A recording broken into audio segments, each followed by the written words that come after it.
මෙතන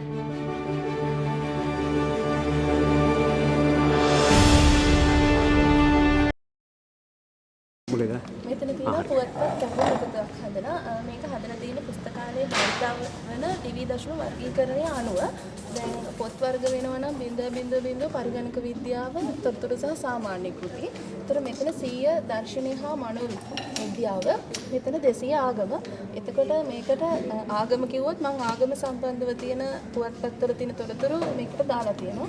මෙතන සමාජ ශාස්ත්‍ර කිව්වම ඒකට තමයි ආර්ථික විද්‍යාව, නීතිය, දේශපාලන සම්බන්ධ තොරතුරු යන්නේ. ඒතර මම මේකට දේශපාලන තොරතුරු, ආර්ථික තොරතුරු ඇතුළත් කරලා තියෙනවා. මෙතනත් එහෙමයි. භාෂාව සම්බන්ධ පුවත්පතේ තියෙන තොරතුරු මෙතෙන්ට ඇතුළත් කරලා තියෙනවා.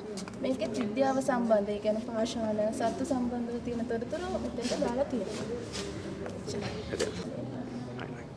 මේ තියෙන පුවත්පත් අංශය මෙතන තියෙනවා ශ්‍රී ලංකාවේ පළමු සිංහල පුවත්පත ලංකාලෝකය.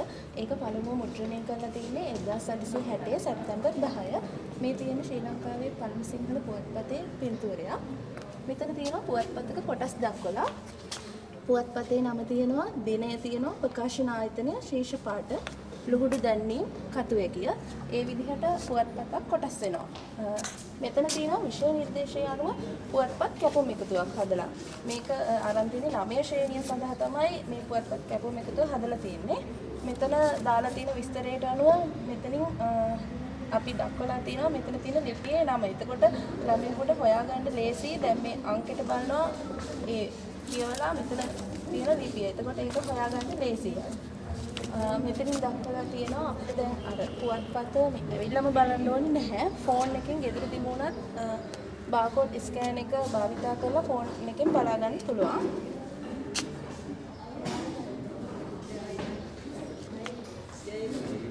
මේ විදිහට ෆෝන් එකෙන් බලා ගන්න පුළුවන් සිරස්තර ටික අපිට පත්තරේ.